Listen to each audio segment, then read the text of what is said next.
Olá, olá! Saudações! Sejam bem-vindos para mais uma edição do Boa Tarde Produtor aqui na sua Rio Verde FM 100,9, a Rádio do Agro. Estamos chegando com mais um programa inédito para você aqui na Rádio do Agro, hoje para falarmos novamente sobre caruru, o amaranthus, avanço, resistência e manejo integrado nas lavouras brasileiras, com o nosso convidado que está conectado conosco através do nosso link, Gustavo Corsini, engenheiro agrônomo e gerente de marketing regional da Irrara. Inclusive, diga-se de passagem, já esteve conosco aqui em outra oportunidade.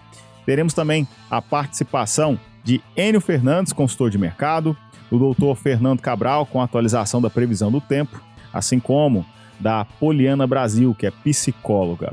Bom, você que acompanha o Boa Tarde Produtor já sabe, né? Eu, Hugo Ataíde, não venho sozinho, venho na companhia do JP. JP está aqui do meu lado esquerdo, é ele quem viabiliza para você a transmissão dessa informação, desse conhecimento, desse conteúdo na frequência local do seu rádio, 100.9, Rio Verde FM, a Rádio do Agro. Inclusive, obrigado pela sua audiência. Saiba que também estamos transmitindo de maneira simultânea através da internet, de duas formas, tá? Através do aplicativo Rio Verde FM, que você baixa e instala no seu smartphone, assim consegue acompanhar a gente de qualquer lugar do Brasil e do mundo com conexão com a internet. Agora, se você quer, além de nos ouvir, nos ver também, o seu lugar é lá no nosso canal no YouTube. É por lá que você acompanha a gente com som e imagem de altíssima qualidade. Então, clica aí no aplicativo do YouTube, digita na barra de busca Rio Verde FM, não tem erro. O primeiro resultado já vai ser o nosso canal. Clique em cima e, antes de tudo, você verificar se você está inscrito no nosso canal. Gente, é essencial, é primordial, é muito importante para nós que você inscreva-se no nosso canal. Dá essa força, esse apoio, não vai te custar nada e para nós já vai valer muito. Inscreva-se no nosso canal, ative o sininho para não perder nenhuma notificação, nenhuma novidade dos conteúdos que nós publicamos aqui na Rio Verde FM, sobretudo no programa Boa Tarde Produtor. E é através desta transmissão simultânea ao rádio que você pode e deve fazer parte aqui da nossa bancada, deixando o seu comentário, sua crítica, o seu elogio, a sua sugestão de pauta, de assunto, de convidado. Qual é a pessoa que você quer ver aqui na nossa bancada? Qual é o assunto que você quer saber mais? Então diz pra gente lá nos comentários que a gente lê tudo, hein? E também você pode participar através do nosso WhatsApp, 649-9949-1009. 649-9949-1009. Esse é o nosso telefone para contato.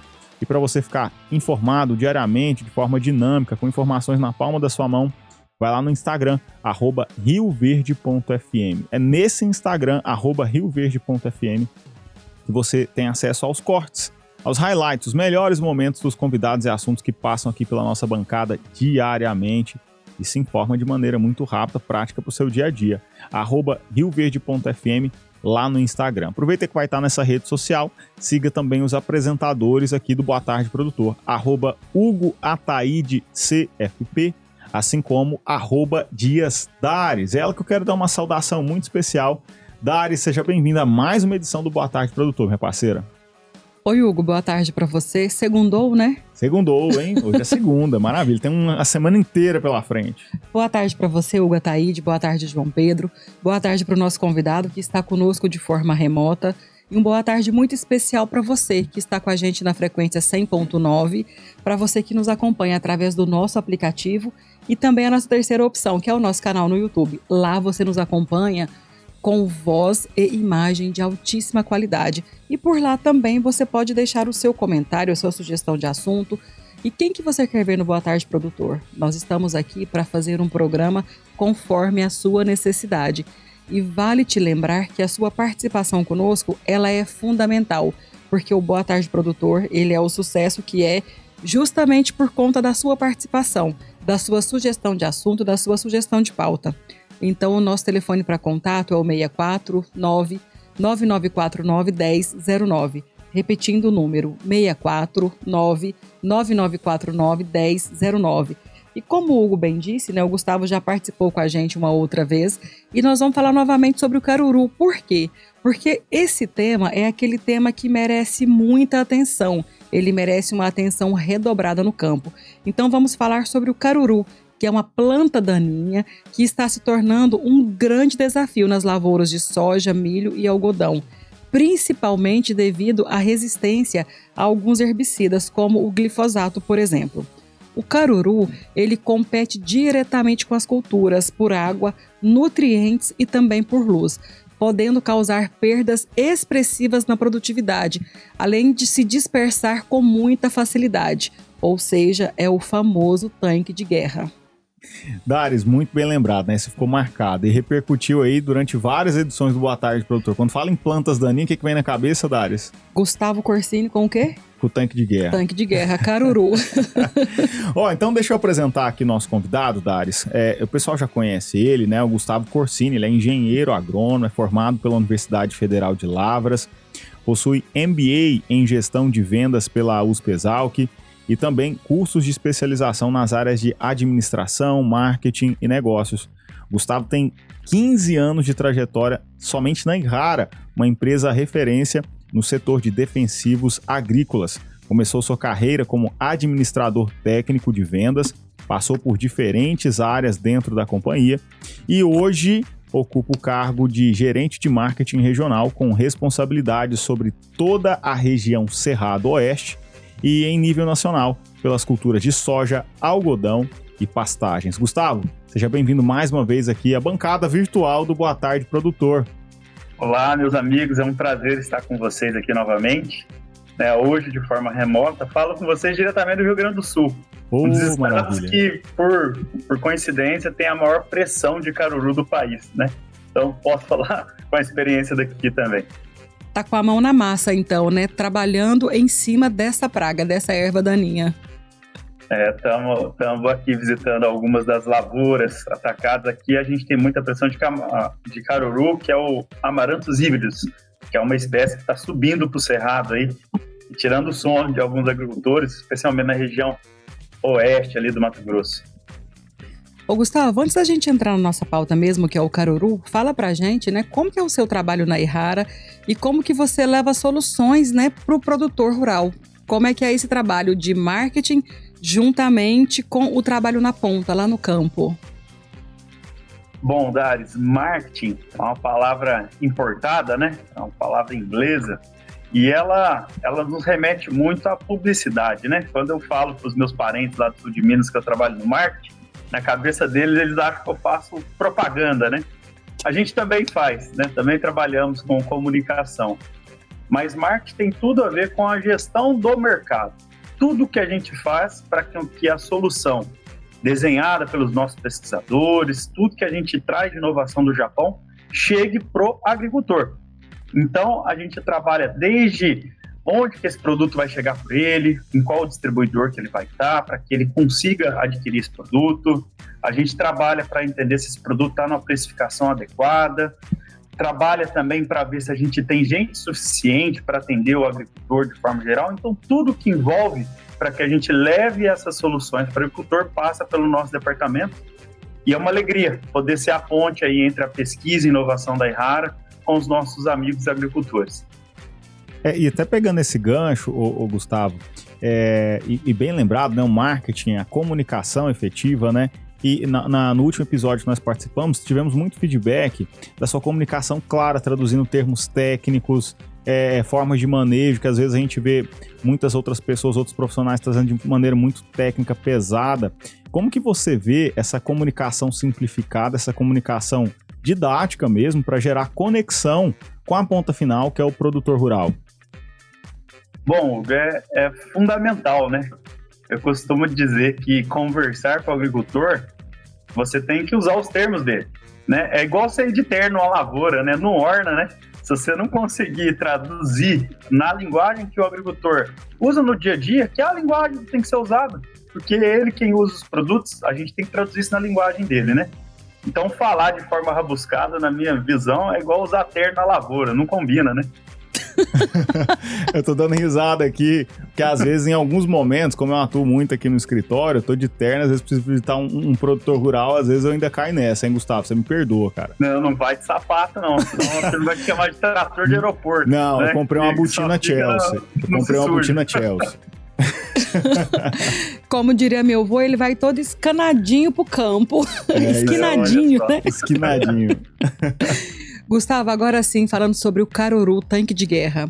Antes da gente falar sobre essa preocupação, né, essa recorrência dele nas lavouras nos últimos anos e ganhando espaço, fala pra gente o que é uma planta daninha, por favor. Bom, uma planta daninha, ela é uma visita indesejada, né? Ela é aquilo que chega na sua lavoura, toma o espaço, toma a tua cerveja, né? Te incomoda e no fim faz você produzir menos, né? Então ela é uma visita indesejada. Ela é um organismo vivo, né? Ela é uma planta que ela não deveria estar no ambiente de cultivo porque ela interfere na produção, pura e simplesmente.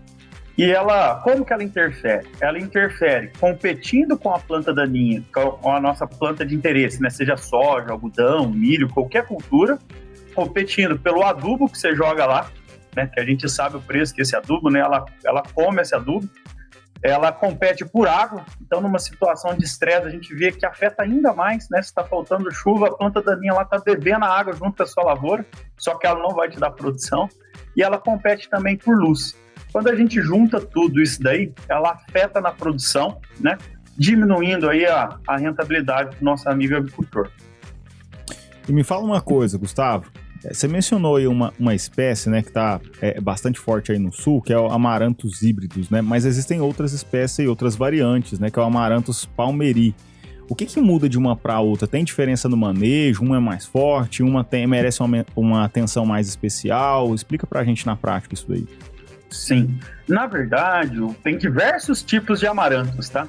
A gente tem uma classificação gigante, né? Uma planta daninha que tem uma variabilidade genética muito grande, né? Que se dispersa em diversas espécies. Inclusive, o Amaranthus híbridos, se a gente for pegar essa palavra híbridos, vem de hibridação. Se juntou outros tipos de amaranthus e se formou essa nova planta daninha, veja só, né? A capacidade, né, da natureza de se adaptar, né? A diferença entre esse Amaranthus híbridos, que hoje, a nível de Brasil, é a que mais preocupa, por ter a maior área infestada com ela e por ter nascido aqui, né, por ser origem nacional, ela é uma planta daninha que se dispersa muito facilmente, por semente pequena, assim como o palmério. O que difere as duas? O palmério cresce mais, ele é exótico, né? Ele tem aqui, próximo de nós, na Argentina e no Uruguai, né, mas mais na Argentina. Temos algumas fazendas no Mato Grosso que tem essa planta daninha, né? Mas onde ela é dor de cabeça mesmo é lá nos Estados Unidos. Nos Estados Unidos ela é a principal planta daninha, ela é a que mais incomoda. E essa planta daninha, que é a palméris, ela cresce mais, ela chega a crescer 4 centímetros por dia. Veja só o que eu vou falar, eu vou repetir. Ela cresce 4 centímetros em um único dia. Então, como que você compete com esse tanque de guerra aí com uma cultura igual a soja? Não tem essa capacidade de crescimento, ele vai sair na frente, né? Então, o palmério ele é mais agressivo, ele produz um pouco mais de semente, até 600 mil sementes. Olha só, 600 mil sementes, eu estou falando que uma planta daninha em um hectare, no outro ano, eu terei 60 plantas por metro. Então, 600 mil sementes, se todas vingassem, claro, né? Nem todas vingam. Mas a capacidade de produzir semente das plantas daninhas, né? Já o híbridos produz entre 200 e 400 mil sementes, também não é pouco, né? E ela é bem grandona, ela chega a 2 metros também, né? Ela não cresce tão rápido quanto o palmério, mas cresce rápido. Existem outros amaranthos. Exemplo, no Uruguai, eles têm uma planta daninha lá, que é o Amaranthus tubercularis, que é outro tipo, que é resistente a 4 mecanismos de ação já lá. Então, nossos vizinhos uruguaios também têm problemas com amaranthus. Então, essa planta daninha, o gênero, de uma forma geral, o Amaranthus, ele tem uma capacidade de nos trazer grande dor de cabeça, né? E exige estratégias de manejo, né? E a gente está aqui para falar um pouquinho disso também. Gustavo, mas antes de perguntar sobre manejo, uma curiosidade aqui. Esse caruru também, ele infesta pastagens? É possível encontrar em pastagens? É possível encontrar em pastagem também, né? Mas em menor proporção. Por quê? Vamos entrar agora num termo mais técnico, mas eu vou traduzir para vocês. O caruru, ele é uma planta C4. O que significa isso? Ele é uma planta que tem uma maior capacidade de combinar ali o gás carbônico, né, com os nutrientes do solo para fazer a sua comida, né? É como se fosse um motor elétrico versus um motor a combustão antigo. Se a gente tem aquelas plantas que são C3, eles não são tão eficientes em fazer sua própria comida, né? Em fazer a fotossíntese, em capturar o gás carbônico. Então, as plantas C3 são menos eficientes. Quais são as plantas C3? Exemplo, uma soja, um algodão, são plantas C3. Já a planta C4, que é o caso do caruru, né, que são um motor mais eficiente, aquele que usa melhor ali o gás carbônico para fazer a sua comida, né? A gente tem o caruru e tem também as gramíneas, né? Então, a pastagem, ela é também uma planta C4 que cresce bastante. Então, ela tem mais capacidade de competir com o caruru. Perceba só, quem já foi em pastagem sabe, é tudo coberto o solo, né? Você chega lá, ou deveria ser, né? A pastagem, ela cobre o solo inteiro, então sobra menos espaço para que o caruru saia. E os herbicidas que a gente usa em pastagem, hoje, no Brasil, eles não têm tanta resistência. Em alguns cenários existem uma certa tolerância ao 2,4-D, que se usa também em pastagem, mas temos outros ativos que controlam muito bem o caruru. Então, apesar de dar, não é um problema, né? Ele é um problema, sim, nas culturas de ciclo anual, como algodão, como milho e outras culturas, que se você pensar junto comigo, a gente planta em fileira e até ele conseguir fechar, né? Tem um espacinho ali e aí o caruru, ele corre na frente ali com seu poderio todo e dá dor de cabeça. Perfeito. O João Pedro, inclusive, é um corte, tá? Fantástica essa Baita explicação, hein? Ó, Gustavo, me diz uma coisa, uma outra curiosidade aqui. Você falou que o caruru ele tem se alastrado cada vez mais, né? Inclusive num país de dimensões continentais, como é o caso do Brasil, como é o caso dos Estados Unidos, né? Mas como que o caruru ele chega em novas áreas? Quais são as principais formas de entrada aí nas propriedades? Primeiro, vamos recordar que ele é uma planta daninha que produz muita semente. Toda planta daninha que produz muita semente, ela tem como estratégia ter sementes pequenas para que essa semente se alastre. Algumas plantas daninhas, ela tem como estratégia ter uma aderência para que ela vá em pelo de animal, como é o caso do picão, por exemplo. Você já entrou na lavoura, você sabe, o picão gruda na sua calça, né? E você é o mosquitão da dengue, né? Você é o que vai levar esse picão para outros lugares. Já o amaranto, ele tem sementes muito pequenininhas. E quando você está colhendo assim na lavoura, você pega a máquina, você bate, você vê aquela semente espalhar, né? E aí a picadeira da máquina de soja, de milho, faz o seu papel, né? O pica-palha chega e espalha aquilo lá na lavoura como um todo. Isso a pequenas e médias distâncias. Ele também vai pelo vento, mas a principal forma de disseminação é através de máquinas agrícolas. A gente sabe o jeito que é a correria do agricultor, né? A colheita e plantio são momentos sagrados. E o objetivo da colheita e do plantio, mais do que ser bem feito, é que além de ser bem feito, é que ele acabe, né? Então o agricultor, muitas vezes, ele não tem tempo de limpar essa máquina para entrar em outra lavoura, né? E ao não fazer essa limpeza de máquina para ir de uma fazenda para outra, ele vai nessas máquinas agrícolas, né? Então é muito comum, Hugo, a gente ter movimentação de colhedeiras do Rio Grande do Sul, por exemplo, indo lá para o Mato Grosso para auxiliar na colheita da soja. Porque lá a gente lá no Mato Grosso tem que colher rápido a soja para entrar com o milho safrinha, né? O milho segunda safra. Então é muito comum esse trânsito de máquinas no Brasil. E o caruru, ele se movimenta através desse maquinário agrícola. Além disso, ele pode chegar por irrigação, né? Ele pode chegar por animais, né? Pode chegar por sementes infestadas com semente de caruru, onde não se usou ali um bom beneficiamento de semente, né? Mas o principal é por maquinário agrícola.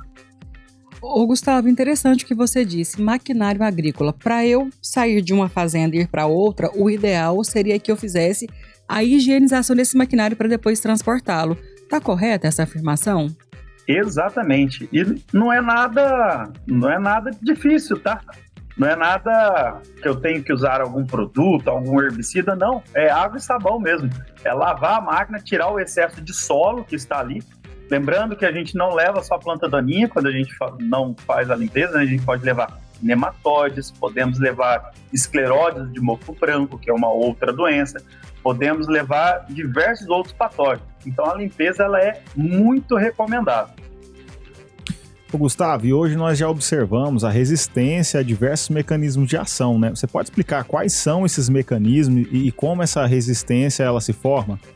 Claro, vamos lá. Hoje no país a gente tem resistência ao caruru, aos inibidores de LS e ao EPS-PS, que é o glifosato, tão conhecido glifosato, né? Inibidores de LS a gente tem diclosulam, temos alguns diversos mecanismos de ação aí. Então hoje no país a gente tem esses dois. Existem relatos de tolerância a 2,4-D, onde a gente aplica 2,4-D, que é um ativo muito utilizado também, que também não está tendo eficiência. Existem relatos também a resistência a inibidores de protóxido, que é aquele que a gente aplica e torra, que é o fomezafem, né? Então temos esse grupo aí de resistência. O jeito que ela se forma, Gugu, é o esplendor da natureza, né? A natureza, ela tende a tender à sobrevivência, né? O Darwin já falava, não sobrevive o mais forte, mas o que se adapta mais rapidamente, né? Perceba só, a gente vai aplicando herbicida na lavoura, né? De forma em pós-emergente. Aplica 1 ano, aplica 2 anos, a planta daninha morre. Existe uma variabilidade genética, né? Nem todos nós somos iguais, né? Eu sou diferente de você por conta da variabilidade genética. E na planta daninha a mesma coisa. E vem nascendo essa variabilidade genética e em algum momento aparece alguma planta daninha que consegue sobreviver a esse mecanismo de ação. E eu apliquei o produto. O que vai acontecer? Ela vai sobreviver. Se ela vai sobreviver, ela vai achar um mundo de oportunidade, porque todas as outras morreram, né? E qual que vai produzir semente? Essa planta daninha. E como que ela vai fazer? Ano a ano ela vai aumentando em proporção, né? E ano a ano ela vai aumentando em quantidade. Esse é o processo de seleção forçada, né? Através do uso dos mesmos mecanismos de ação. Por isso, o que a gente sempre recomenda, a rotação de princípio ativo e o uso de outras estratégias de manejo. Além de focar só no pós-emergente, nós recomendamos muito ao agricultor que trabalhe com rotação de culturas para que possa entrar mecanismos de ação diferentes, né? E além disso, a gente recomenda muito fortemente o uso de pré-emergente, que a gente vai ter a oportunidade de falar um pouquinho mais para frente, acredito eu. Gustavo, perfeita a sua explicação, mas a gente sabe que o tanque de guerra ele é dificílimo de combater. Gostei do termo tanque de guerra, hein? Esse banco de sementes que ele fica no solo, né? Como que essa persistência aumenta o problema ao longo dos anos, ao longo das safras?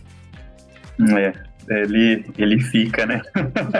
Ele pode ficar até 10 anos, né? Existem relatos de até 10 anos. Ou seja, eu coloquei uma planta daninha, ela pode ficar até 10 anos dormente lá para nascer, né? Aí é uma guerra inteira. Você até esqueceu que deu essa planta daninha lá atrás, e 10 anos depois ela nasce, você fala, nossa, veio do nada, né? Mas ele pode ficar até 10 anos. E para relembrar o nosso amigo ouvinte aí, quando eu falei de tanque de guerra, eu falei que existem algumas plantas daninhas que são como bicicleta, né? Que ela chega e incomoda. Existe aquela que são carro. E o caruru, ele é um tanque de guerra, que ele veio para a batalha com resistência, produção de semente, crescimento acelerado e uma capacidade de afetar em mais de 75% a produção de uma cultura como a soja, por exemplo. Por isso que a gente usa esse termo, que é um tanque de guerra. Olha, deixa eu trazer uma participação aqui, Dares. A Poliana Brasil, ela é especialista em gestão de pessoas no agro. Ela fala sobre a importância dos treinamentos em inteligência relacional, destacando como essa habilidade pode fortalecer as equipes, aprimorar a comunicação e impulsionar os resultados no campo. Portanto, vamos acompanhar a participação da Poliana Brasil. Olá, eu sou a Poliana Brasil, especialista em gestão de pessoas no agro. E hoje eu quero conversar com você, gestor de empresas do agronegócio, que já investe em máquinas, tecnologia e processos, mas sente que o maior desafio ainda está nas pessoas. A verdade é que muitos dos problemas dentro das empresas do agro não começam no campo ou no escritório, começam na comunicação. Equipes que não se entendem, líderes que cobram demais, mas orientam pouco e colaboradores que executam sem clareza de propósito. O resultado? Conflitos internos, retrabalho, desmotivação e um ambiente que impacta diretamente produtividade, clima e resultado. É aqui que entra a inteligência relacional. É ela que é a habilidade de entender e lidar com as pessoas, de se comunicar com clareza, resolver conflitos e construir relações de confiança. Na prática, é o que faz um líder conduzir a equipe sem gerar resistência e o que transforma grupos em times realmente comprometidos. Treinar a equipe nesse aspecto é investir no que realmente sustenta o desempenho humano dentro das empresas, porque o que mantém o agro crescendo não é só a tecnologia, é a forma como que as pessoas se relacionam e trabalham juntas. Empresas do agro que desenvolvem inteligência relacional colhem resultados rápidos, menos rotatividade, mais engajamento e um ambiente mais colaborativo e sustentável. Os times passam a se comunicar melhor, dar feedback com respeito e agir com responsabilidade, criando uma cultura forte e de resultados consistente. Porque inteligência relacional não é um detalhe, é o que sustenta o bom desempenho das pessoas em qualquer operação do agro. Eu sou a Poliana Brasil e ajudo empresas do setor a desenvolverem lideranças e equipes preparadas para crescer com equilíbrio e consistência. Se você quer fortalecer os processos e as relações dentro da sua empresa, me chame nas redes sociais, @Poliana_Brasil e @PoliBrasilGestão, porque crescimento de verdade no agro não se faz só com produção, se faz com pessoas bem conduzidas. Poliana Brasil, muito obrigado por participar conosco aqui no Boa Tarde Produtor, seja sempre muito bem-vinda. Olha, o nosso tema em pauta é Caruru, o Amaranthus, avanço, resistência e manejo integrado nas lavouras brasileiras, com o nosso convidado conectado através de um link remoto, é Gustavo Corsini, engenheiro agrônomo e gerente de marketing regional da Yara. Nós vamos para um rápido intervalo comercial, daqui a pouquinho retornamos, fique conosco. Estamos de volta para mais um bloco nesta edição do Boa Tarde Produtor, aqui na sua Rio Verde FM 100,9, a rádio do agro. Nosso tema em pauta é Caruru, o Amaranthus, avanço, resistência e manejo integrado nas lavouras brasileiras, com o Gustavo Corsini, engenheiro agrônomo e gerente de marketing regional da Yara. E antes de darmos continuidade a esse assunto, Dares, tem participação aí, né? Temos sim, Hugo. Hoje é dia de atualização da previsão do tempo com o doutor Fernando Cabral. Ele é pesquisador SEAGRE, que é o Centro de Excelência em Agricultura Exponencial. Vamos conferir. Olá, amigo produtor, ouvintes da rádio. Eu me chamo Fernando Cabral, sou pesquisador no SEAGRE, o Centro de Excelência em Agricultura Exponencial, e trago para vocês a previsão do tempo para essa nossa semana aqui no sudoeste e no sul do estado de Goiás. Bom, pessoal, as chuvas, elas têm acontecido aqui na nossa região, porém, devido à ausência, né, da ocorrência de eventos meteorológicos de grande escala, a gente não tem tido chuvas, acumulados ou frequência das suas ocorrências gerais para os municípios aqui da região do sul e do sudoeste do estado de Goiás. O que isso traz para nós, então? Uma variabilidade no número de dias com chuva ou no acumulado de chuvas muito grande, tá? A gente tem diferença entre estações aí que tem 5 dias que não registram chuva e estações que estão registrando chuvas, por exemplo, nos últimos 5 dias, tá? Isso tanto dentro de um próprio município, a gente pega Rio Verde, por exemplo, mas também entre os municípios aqui da nossa região. Então isso traz uma preocupação e uma incerteza muito grande para a nossa safra, né? Visto que a gente pode e tem lavouras aí com boas condições de desenvolvimento, né? Sem sofrer estresses, né? E que tem evoluído bem, e lavouras ou regiões que estão numa condição de preocupação, né? Desenvolvimento travado, e fora ainda aquelas áreas que produtores que nem conseguiram plantar ainda, né, ou finalizar o seu plantio devido a essa grande variabilidade. Por que eu trago isso para vocês? Porque novamente nessa semana agora a gente mantém as previsões de chuva na nossa região, mas elas vão continuar sendo dessa forma, tá? Então, por exemplo, a gente começa a semana com bastante nebulosidade, um modo geral, né?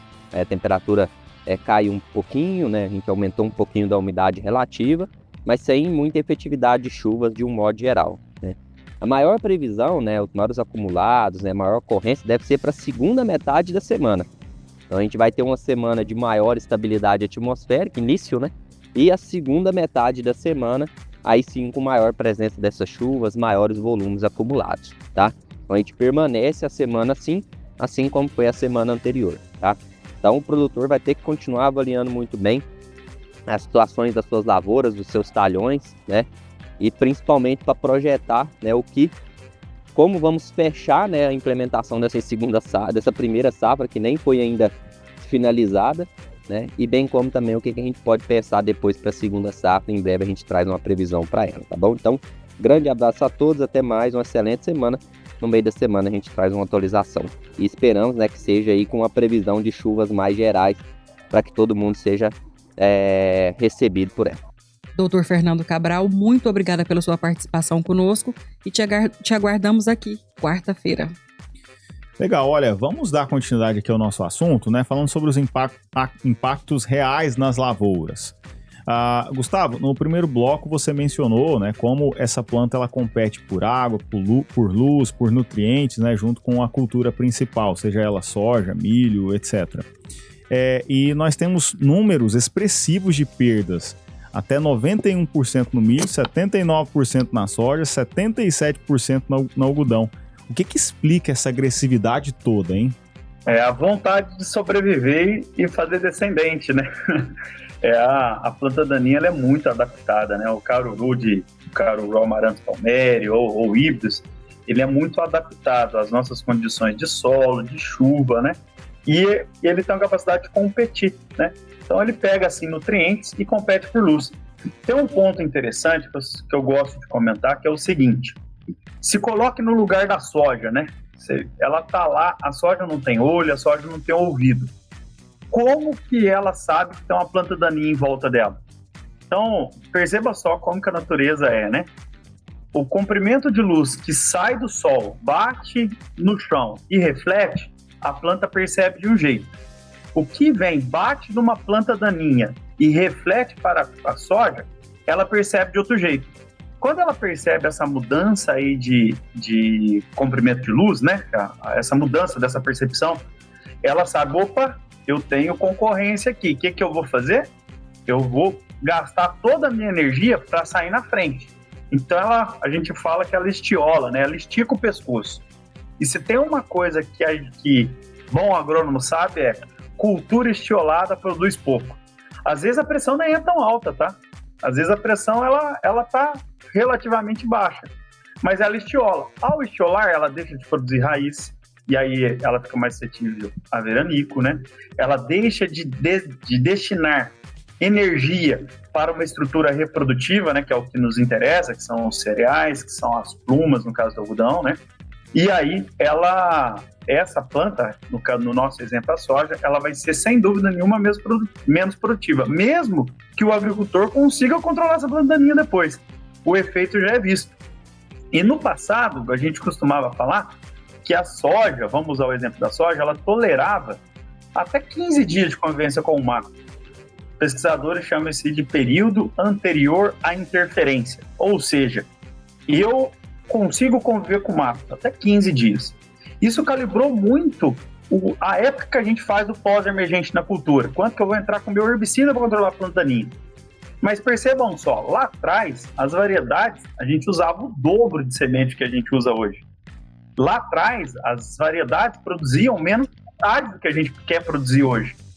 Ou seja, esses 15 dias que a gente tinha lá atrás, de período anterior à interferência, que é o que calibrou. Se você perguntar para quase todos os agricultores, é quando ele faz a primeira aplicação de pós-emergente, vai ser entre 15 e 20 dias. O que calibrou essa aplicação, hoje não cabe mais, né? Não dá para conviver com o mato. Parte por isso que eu expliquei para vocês. Então, o mínimo período de convivência com o mato te afeta em produção. E a gente sabe que em anos de mais arroxo, né, anos em que o agricultor tem que produzir mais, né, para equilibrar a balança, isso faz uma diferença muito grande. Aí você pode me perguntar, Corsini, mas então você está falando que vai ter que fazer pré-emergente com 2 dias, 3 dias, aí vai ter que fazer 5 aplicações de pós-emergente, né? Não é isso que eu estou falando. Eu estou falando que você tem que usar de outras ferramentas, como o uso de pré-emergente. Tem um pesquisador no Sul, que é amigo nosso, né? Ele chama Jamil Constantin. Ele tem uma frase que eu particularmente adoro, que é: a melhor planta daninha é aquela que não nasceu. E como que eu faço essa mágica, né? Através de um produto que você aplica, a planta daninha, antes de emergir, entra em contato com esse produto e ela morre. Só que para isso o produto tem que ser seletivo, né? Ele tem que matar só a planta daninha. Nós temos algumas ferramentas como essa, como é o caso do Yamato, que a gente vai poder comentar logo aí. Ô, Gustavo, só para ver se eu entendi, então, é o seguinte: um manejo bem feito, planejado e muito bem executado, ele ajuda na produtividade da lavoura e diminui consideravelmente essas plantas daninhas, essa infestação. É isso mesmo? Sem dúvida nenhuma. Sem dúvida nenhuma, Débora. Por quê? A gente está vivendo num ambiente de agricultura empresarial, né? Nós deixamos de ser meros produtores, né? Meros agricultores, e somos empresários rurais. E todo empresário, ele tem que se planejar. E perceba só o quão importante é isso. Se eu tenho uma área que é mais infestada por caruru, será que em algum momento eu não vou ter que entrar com alguma cultura que diminua a pressão desse caruru? Por exemplo, uma pastagem, como a gente já comentou, fazer uma rotação agro-silvopastoril, né, em algum momento, ou agropastoril, né, em algum momento. Será que eu não tenho que fazer rotações de cultura colocando outras culturas subsequentes que diminuam essa infestação, como um arroz e um trigo, por exemplo, né? Então, existem diversas estratégias que ele pode fazer. E o segredo, a chave do sucesso está no planejamento. A guerra contra o caruru, ela é perdida quando você entra tarde. Depois que ele saiu, você quer controlar essa planta daninha, ele é difícil, né? A gente tem experiências disso no mundo inteiro. Nos Estados Unidos aprendeu a lidar com essa planta daninha. Lá eles fazem pós-emergente e pré-emergente. Eu vou explicar que parece confuso. Eles fazem o pré-emergente antes da lavoura. Com 30 dias lá, eles fazem novamente um pré-emergente. Então, em cima da lavoura, eles jogam um pré-emergente para que essa planta daninha não nasça. Então, porque o pré-emergente que eles usam lá não tem um residual suficiente, porque o espaçamento lá é maior, né? Eles usam um espaçamento de 1 metro, 1 metro e pouquinho, por conta dos canais de irrigação. Então, percebam só, eles fazem pré-emergente em pós da soja. Ou seja, você não consegue fazer isso sem planejamento, né? Até porque você tem que ter esse produto na sua lavoura para você utilizar. Você não vai sair correndo para comprar, né? Ô Gustavo, perfeito. Você citou algumas vezes para a gente a questão da importância da rotação de cultura. Você deu uma pincelada. Mas fala a fundo o que é a rotação de cultura e qual que é a importância dela para a sobrevivência, né, das lavouras de novas culturas, para auxiliar na produção e produtividade delas. Bom, vamos lá. Rotação de cultura, Dares, é aquilo que a gente intercala culturas diferentes numa mesma área. Então eu começo com soja, passo pelo milho, em algum momento eu entro com um trigo, posso fazer um feijão, posso fazer uma planta que a gente chama hoje de culturas verdes, né? Antigamente chamada de adubo verde, né? Culturas verdes como uma hortalária, como um milheto, né? Eu entro com culturas subsequentes. Por quê? Algumas dessas culturas me fazem uma palhada muito boa, coisa que eu não consigo com soja, por exemplo. A palhada de soja ela é rapidamente consumida, né? Então ela não persiste no sistema. Algumas por fazer palhada, algumas por melhorar o ambiente, né? Algumas por competir diretamente com essas plantas daninhas, mas também, cara, passa pelo seguinte: se eu entro com culturas diferentes, eu permito utilizar ferramentas, né, herbicidas, que eu não posso usar em outras culturas.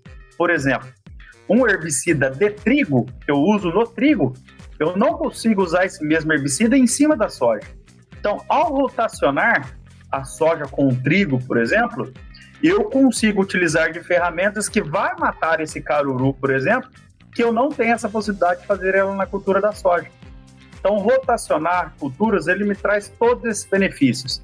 Ele enriquece o solo, dependendo da cultura que você coloca. Ele controla outros patógenos, né, como nematóides e outras coisas. E ele me dá a possibilidade de utilizar ferramentas diferentes no manejo de plantas daninhas. Perfeita a explicação. Ei, você já pensou em transformar o seu investimento em prêmios dos sonhos? No Sicoob Crédito Rural, isso é possível, com a campanha de capitalização Seu Futuro Mais Forte, Sua Garagem Mais Potente. E é muito simples participar. A cada R$1.000 integrados ao capital social, você recebe um cupom.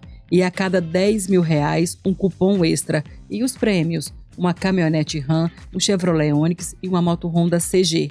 A campanha começou no dia 30 de junho e vai até o dia 9 de abril do ano de 2026, com o sorteio no dia 10 de abril, durante a Tecnoshow. E o melhor, pessoas físicas e jurídicas podem participar. Então, fortaleça o seu futuro, concorra a grandes prêmios e viva essa oportunidade com o Sicoob Crédito Rural. A gente vai para mais um intervalo e em seguida voltamos com o nosso terceiro bloco. Continue conosco.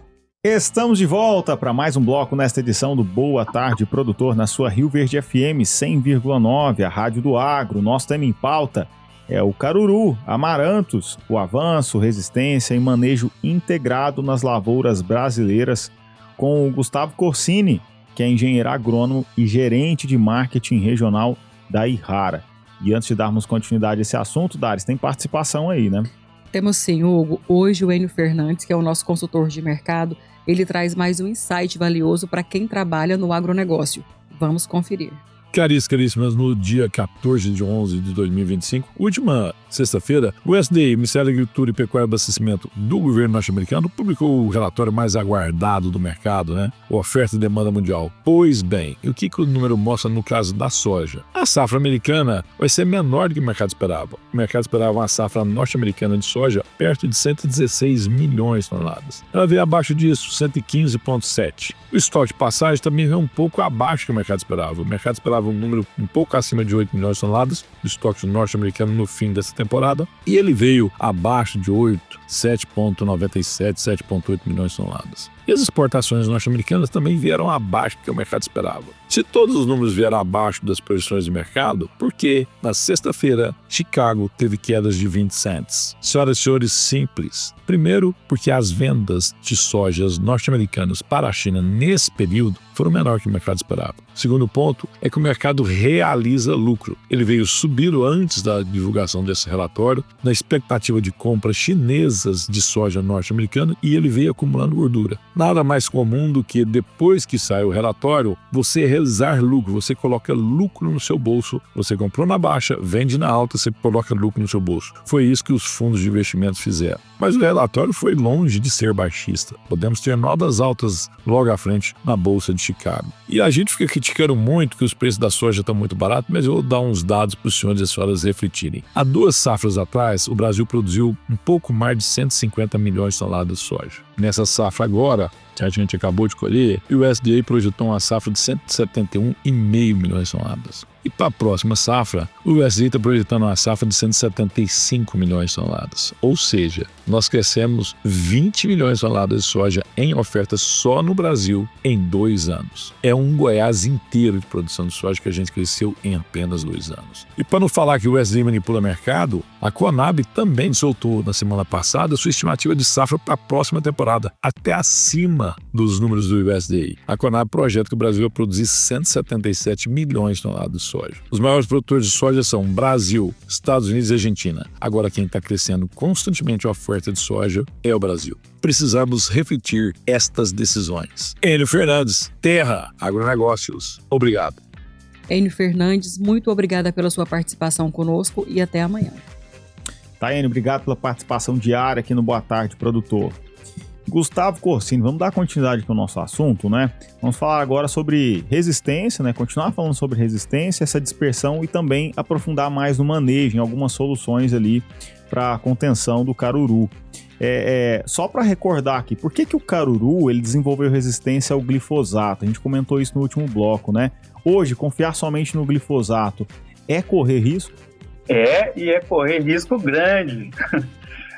Vale dizer que glifosato talvez seja uma das moléculas, né, mais inovadoras da história da agricultura. Então é uma molécula que ela é boa, ela é líquida, ela funciona rápido, ela controla bem, né? Mas a gente está usando o glifosato há muito tempo na agricultura e particularmente a partir de 2004, quando entrou-se a tecnologia RR, né, onde eu posso aplicar glifosato em soja, isso faz aí 20 anos, né, 21 anos, a gente vem usando essa molécula de forma intensiva, né?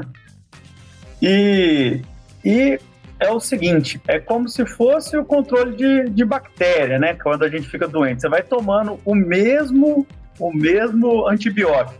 Sempre, uma hora essa bactéria vai ficar resistente. A gente troca o antibiótico, né? Então, confiar apenas nesta ferramenta na agricultura atual, que a gente tem problemas não apenas com caruru, né, mas com pé de galinha, por exemplo, lá no Mato Grosso e outras tantas plantas daninhas, é mais do que arriscado, né? Ele é impossível, né? Você fazer isso, você fica descalço num jogo de chuteira, né? Gustavo, perfeita a sua colocação. Agora fala pra gente, por favor, quais grupos químicos ainda apresentam boa performance dentro de um manejo bem planejado. Entenda bem, manejo bem planejado. É isso aí. Bom, a gente passa por as ferramentas vão minguando, né? Especialmente nas culturas que a gente tem de usar e a gente não tem registro ou não pode usar porque ele não é seletivo às culturas. Mas eu gostaria de dar destaque principalmente ao controle de pré-emergência. Exemplo, os Estados Unidos eles investiram, o principal mercado de herbicidas do mundo, né? Lá se usa muito herbicida, o problema deles lá é planta daninha, né? Eles fizeram muito controle em pós-emergente. Então eles entraram com inibidor de protóxido, com mesafen e outros, entraram com ALS, entraram com glifosato, entraram com 2,4-D e tudo isso aí foi se perdendo a eficiência lá. O que eles viram? Cara, eu não posso, 600 mil sementes que uma planta produz. Eu não posso esperar vir um exército para eu querer matar esse exército aí. Eu vou matar essa cobra no ninho, não vou deixar nascer. E aí é a importância da gente utilizar pré-emergente. Hoje, o sucesso de caruru se passa pelo uso de pré-emergente. Vou repetir. Se você é agricultor e quer ter sucesso no manejo de caruru, e você tem essa planta daninha presente na sua lavoura, ela passa pelo uso de pré-emergente, tá? Mas não é qualquer pré-emergente, né, Dário? A gente tem que ter bons pré-emergentes. Quais que são os bons requisitos de um pré-emergente? Vamos falar então aqui do que a gente tem que ter num bom pré-emergente. Primeiro, grande requisito de um pré-emergente. Quando eu planto uma lavoura, eu quero que tudo que eu plantei nasça, eu quero que ela saia vigorosa, né? E eu quero que ela nem sinta esse herbicida que eu coloquei lá. Isso se chama seletividade. Essa característica se chama seletividade. Essa seletividade, ela não é encontrada em todos os pré-emergentes. Alguns não são tão seletivos assim, né? No caso do Yamato, que é o nosso pré-emergente, ele é bem seletivo.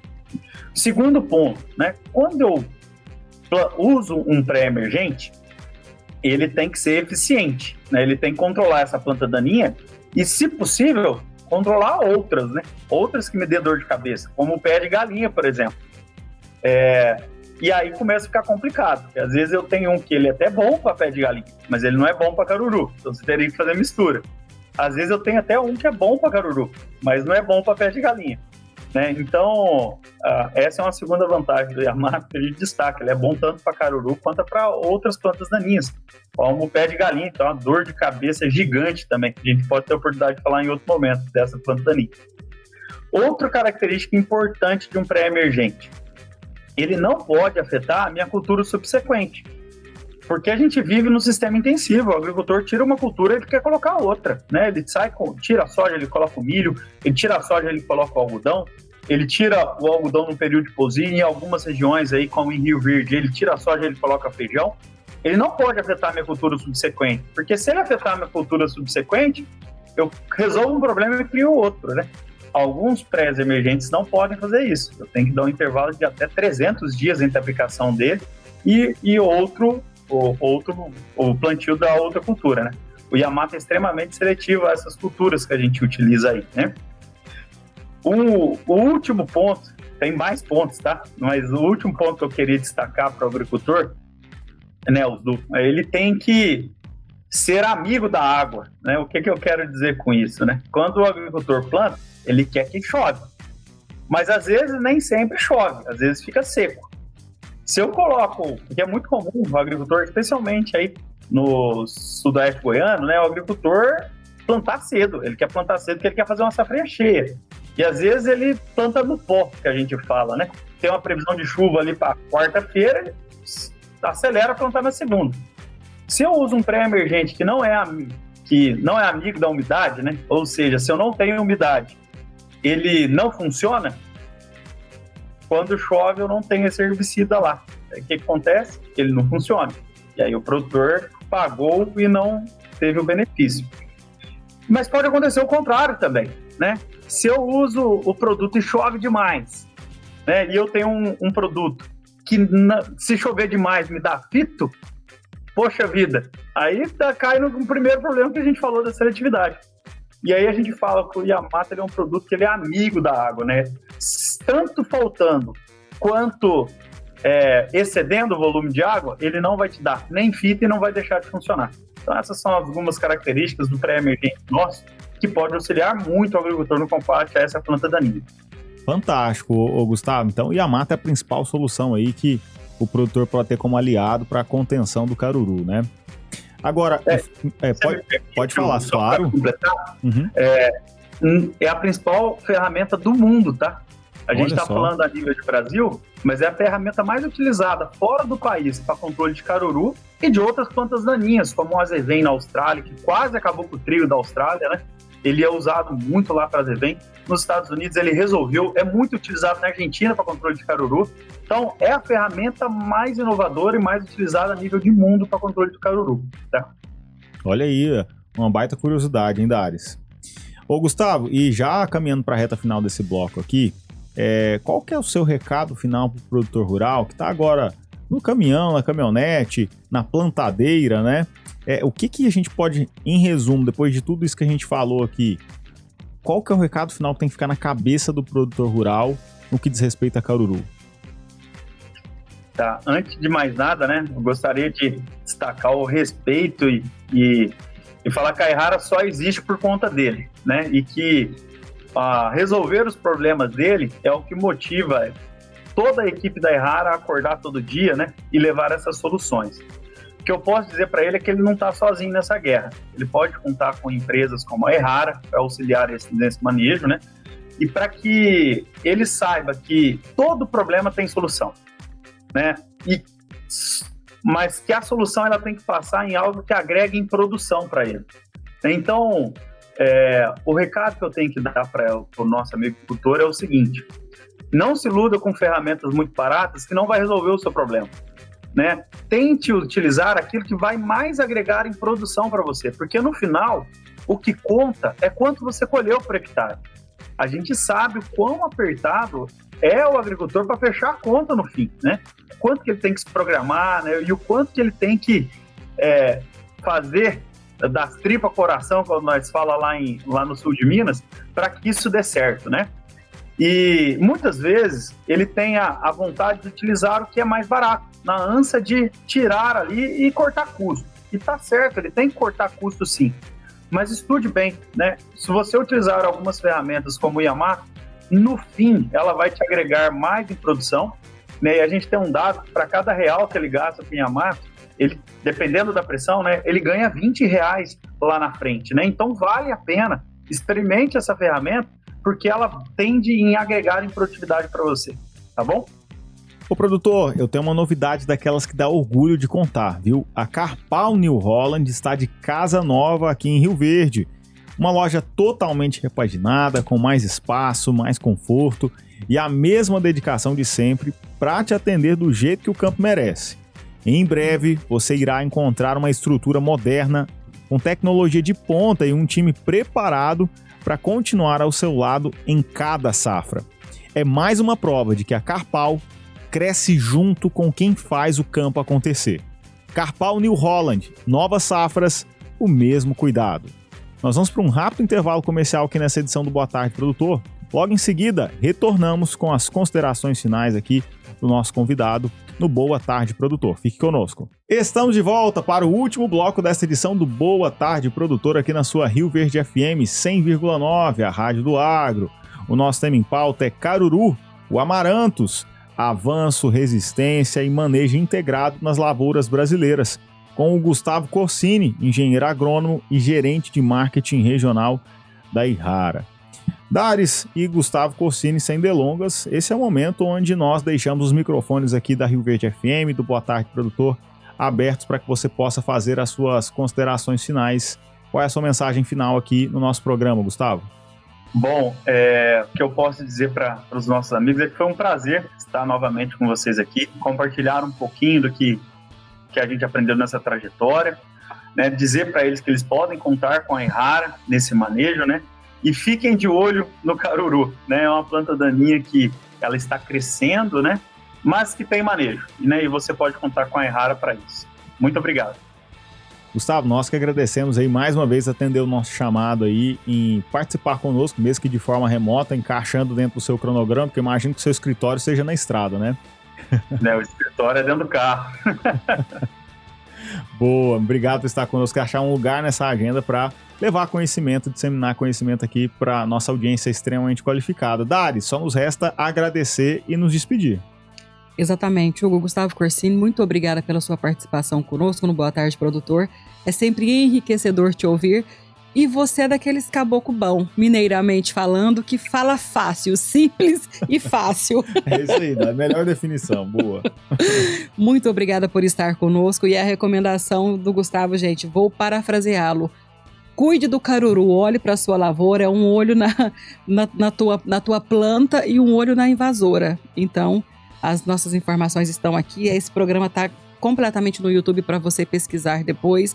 E se precisar de mais informações, também a equipe da Yara está à disposição de vocês. No mais, Gustavo, muito obrigada. João Pedro, obrigada por hoje. Nossa audiência qualificada, continue conosco na Rio Verde FM, porque aqui você tem conteúdo e programas de muita qualidade. Hugo Ataíde, muito obrigada por hoje e até amanhã. Dário, eu que agradeço pela sua parceria diária aqui na bancada do Boa Tarde Produtor.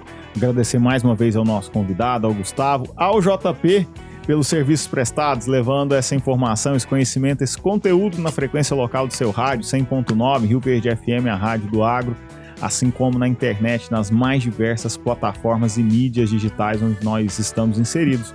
Agora, minha gratidão maior vai a você, nossa audiência extremamente qualificada, que nos honra muito mais do que somente com seu tempo. Nos honra com a sua confiança e credibilidade diária depositada aqui no Boa Tarde Produtor. Eu, Hugo Ataíde, fico por aqui. Mas amanhã tem mais uma edição do nosso programa. Até lá!